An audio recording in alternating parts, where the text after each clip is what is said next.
Hér erum við að leysa dæmi 1107 þar sem við erum með 31 nemenda frá 5 löndum. Það er talin upp Danmörk, Svíþjóð, Noreg, Finnland og Ísland.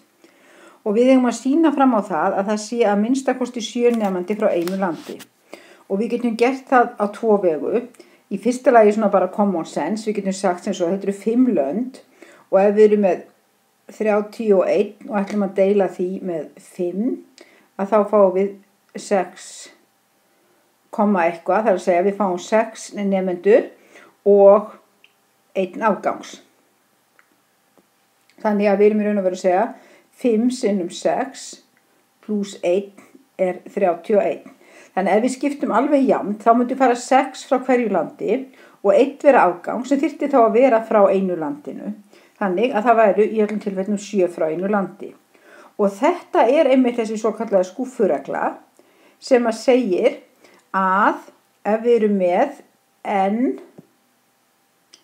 sinnum k pluss 1 stak og ætlum að setja það í n skúffur að þá fer að minnstakosti k pluss 1 stak í eina skúffu.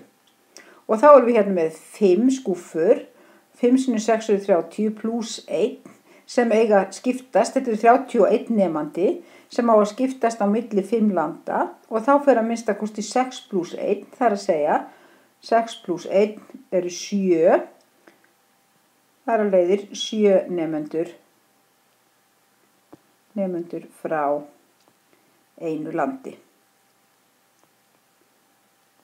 Þetta er nú ekki sérlega flókið.